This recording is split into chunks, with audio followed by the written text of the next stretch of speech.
सत्यमेव जयते।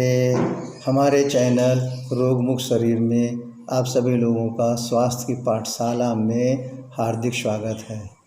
और आज हम पार्ट 2 की चर्चा करेंगे। कल हमने पार्ट 1 में बताया था। जो हम बता रहे हैं आपको, इनको ज़रा सा थोड़ा ध्यान से सुनिएगा जरूर। इसको आप हम मजाक मत समझिएगा। हो सकता है कि बहुत सारी चीज़ें आपको इसमें पसंद ना आई हो, या आपके मन की ना हो, या आपके उनमें विचार आ रहा हो। हम तो सब कुछ जानते हैं। अगर आपके मन की पसंद की चीज़ें नहीं हैं तो भी हम आपसे क्षमा चाहते हैं कि इस चीज़ों को ज़रूर देखें, क्योंकि हमारा एक उद्देश्य है, हमारा एक आपके लिए सेवा है कि हम आपके शरीर को रोग मुक्त कैसे रखें। उसके लिए क्या क्या गलतियां आपसे होती हैं, क्या क्या कारण आपके हैं, उन चीज़ों को जब तक आप गहराई से नहीं जानेंगे, जब तक जड़ से नहीं जानेंगे, तब तक आप पूर्ण रूप से स्वस्थ नहीं होंगे और आपके अंदर की तमाम सारी बीमारियां दूर नहीं होंगी। और हमेशा आपके मन में तमाम तरह की शंकाएं, तमाम तरह के अविश्वास, तमाम तरह के आते रहेंगे। तो इसलिए हम जो भी चीज़ें बता रहे हैं, हो सकता है वो शब्द हमारे थोड़े कड़वे लगे, आप बता रहे हो आपको पसंद के ना हो। तो इन चीज़ों को ध्यान में मत रखिए। सब परिवार, सभी लोग बैठ के सुनिए, बहुत ही फ़ायदा मिलेगा। छोटी छोटी गलतियां आपको समझ में आएंगी, क्योंकि हमने आपसे कहा नहीं कि क्या आप अपने मन में कभी सोचा है कि आखिर हम बीमार क्यों होते हैं। अगर ये आप मन में चिंतन करने लगे या एक बार रात में आप सोच लें, तो हर चीज़ का सलूशन आपके पास निकल आएगा, क्योंकि उसका सबसे बड़ा कारण हम स्वयं हैं। अब आपके मन में क्यों भाई हम स्वयं कैसे, क्या हम बीमारी पकड़ के लाते हैं, या हम बीमारी खरीद के लाते हैं, या हम बीमारी को अपने पास बुलाते हैं। जिस तरह के विचार आपके मन में आ रहे हों, विचारों के, आपके विचारों से हमारा कोई लेना देना नहीं है। हमें तो खाली एक ही चीज़ बतानी है कि आपकी भी बहुत सारी गलतियां हैं जिसकी वजह से आप रोगी हो जाते हैं, जिसकी वजह से आप बीमार हो जाते हैं। उन्हीं चीज़ों को हम पूर्ण रूप से बताने का प्रयास करते हैं, ताकि आप सत्य को जानें। बार बार कहना, जब तक आप सत्य को नहीं जानेंगे, जब तक आप सत्य को नहीं मानेंगे, जब तक आप सत्य को नहीं करेंगे, जब तक आपको सत्य में विश्वास कैसे होगा। और हर समस्या का समाधान सत्य पे ही है। इस चीज़ बिल्कुल पूर्ण रूप से सत्य समझिए इस चीज़ को। तो आज हम चर्चा कर रहे थे, आपका दो मुख्य कारण आपको बताए हैं। एक हमारा तनाव और दूसरा हमारा कॉन्स्टिपेशन यानी कब्ज। और कुछ थोड़े से वेग भी हैं उसमें अंदर आते हैं, उसी के अंदर रहते हैं हमारे, लेकिन मुख्य हमारे जो होते हैं तनाव और हमारा कॉन्स्टिपेशन। तो आज हम तनाव के बारे में थोड़ा सा चर्चा करेंगे कि जो पहली चीज़ हम बता ही चुके आपसे कि जो भी आप बीमारी होती है उसके अंदर हमारा तनाव का भी एक बहुत बड़ा पार्ट है, एक हमारा बहुत बड़ा हिस्सा है, जो कुछ समझें। क्योंकि तनाव से भी हमें बहुत सारी गंभीर रोग होते हैं। क्योंकि तनाव जो हमारे अंदर आता है, जिसे हम स्ट्रेस कहते हैं, तो हमारे शरीर के अंदर परिवर्तन सबसे पहले क्या होता है, सबसे पहले हम अहंकारी बन जाते हैं, यानी हमारे अंदर एक ईगो आ जाता है। तनाव का सबसे बड़ा मूल कारण क्या है, ईगो या अहंकार होना। यदि हम अपने को ही महान समझने लगते हैं, अपने को ही ज्ञानी समझने लगते हैं, अपने को शक्तिशाली समझ लगते हैं, और हम हमेशा ही कहते हैं, उसमें मन में विचार करते हैं कि जो कुछ हम कहें उससे ही लोग सुने, उससे ही माने, चाहे हम गलत कहें चाहे सही कहें।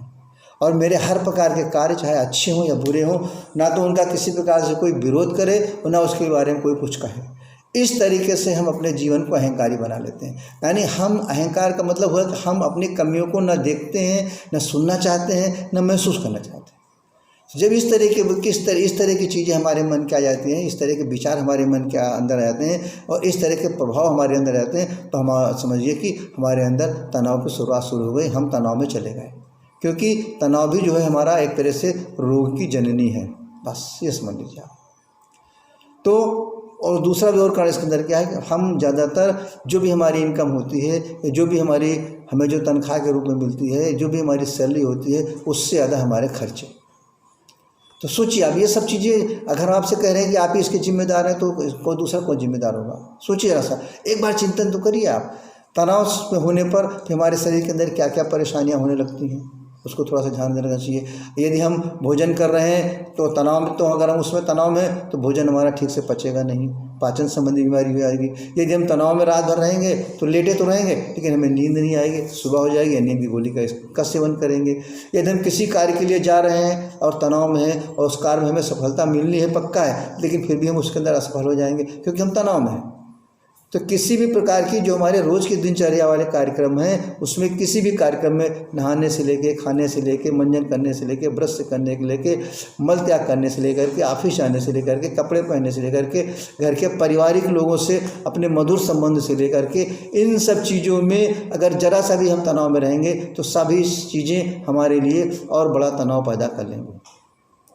छोटी छोटी चीज़ें हैं। तो इस तरीके से हमें कहना है कि आप ये जो है मुख्य कारण होते हैं हमारे तनाव पैदा करने के।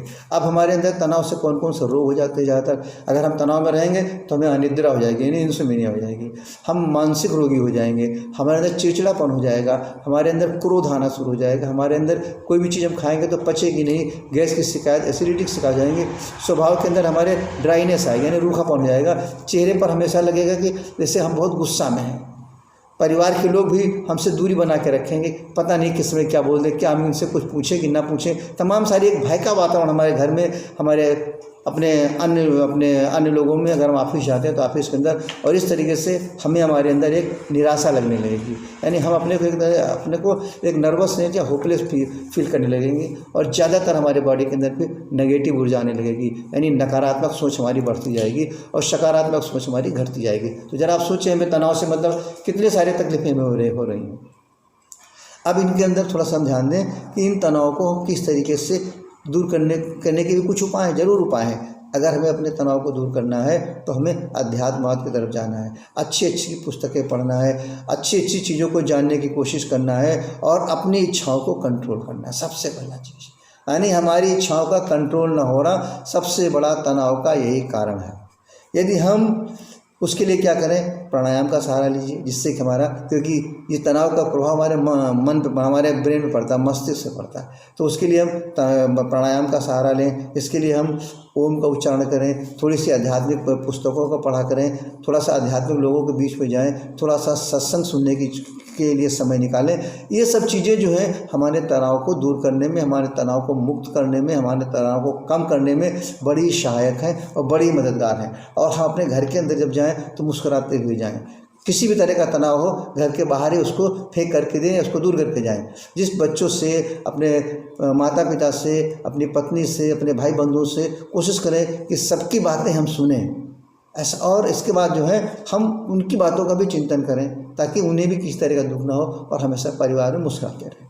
तो अगर हम इन सब चीज़ों को, अब इन चीज़ों को दूर करने के लिए आप कहेंगे किसी दवा की ज़रूरत नहीं है, आप स्वयं जिम्मेदार हैं, बस खाली कारण को समझिए, समझ भी गए हैं, हम अपनी कमी को दूर करें बस। और अब दूसरी चीज़ों चर्चा करें, कुछ वेग ऐसे हैं, अगर हम उन वेगों को भी अपने शरीर के अंदर रोक लेते हैं तो भी हमारे अंदर शरीर में रोग उत्पन्न होने का कारण बन जाता है। जैसे पेशाब, अगर हमें पेशाब लगी है तो पेशाब को रोकना नहीं चाहिए। अगर हमें मल त्याग करना है, अगर हमें मान लिया कि मल लगा हुआ है या, तो उस कंडीशन में हमें मल का त्याग करना ही चाहिए, मल को रोकना नहीं चाहिए। अगर हमें छींक आ रही है तो छींक को रोकना नहीं चाहिए। ये सब चीज़ें। फिर अगर हमें वायु शरीर से मतलब नीचे से वायु निकल रही है तो उस वायु को कभी रोकना, जिस प्रेशर से निकल रही है उस प्रेशर को निकलने देना चाहिए। निद्रा अगर हमें आ रही है तो उस समय सोना बहुत ज़रूरी है। ये नहीं कि निद्रा आ रही हम उसको चाय पी करके या मुँह धो करके जगने की कोशिश कर रहे हैं, बिल्कुल गलत है। भूख अगर हमें लगी तो कुछ खाना ही चाहिए, उस समय भूख को रोकना नहीं चाहिए, प्यास को कभी रोकना नहीं चाहिए। अगर हमें थकान आ गई तो थोड़ा सा आराम की भी जरूरत है, हमें आराम भी करना चाहिए। तो ये सारे वेग जो हमारे शरीर के अंदर है जो ऑटोमेटिक उठते रहते हैं, इसके लिए हमें बटन दबाना है, भूख का बटन दबा दो या हमें निद्रा का बटन दबा दो, ये हमारे शरीर के अंदर के सिग्नल्स होते हैं। अगर इस तरह के सिग्नल्स, इस तरह के संकेत हमारे शरीर के अंदर मिल रहे हैं तो उसके लिए हमें उनको रोकना नहीं चाहिए, बल्कि उनको निकाल देना चाहिए। रोकने से क्या होगा, वो रिवर्स हो जाएंगे और रिवर्स होने के बाद हमारे शरीर के अंदर वो नकारात्मक ऊर्जा पैदा करेंगे, हमारे शरीर के अंदर कोई ना कोई रोग पैदा करेंगे। अगर तो इन सब चीज़ों को छोड़, अब इनको बहुत विस्तार में आपको जानने की ज़रूरत नहीं है, बस उतने आप जानिए, क्योंकि आप लोग बहुत सी सुनते सुनते आपका मन उब गया होगा तमाम, क्योंकि रोज ही तो देखते हैं बीमारी, रोग मुक्त शरीर, क्या क्या जो हो सकता है। हम बताएंगे आप सुनते तो चिड़चिड़ेपन होगा, नहीं ऐसा मत करिए।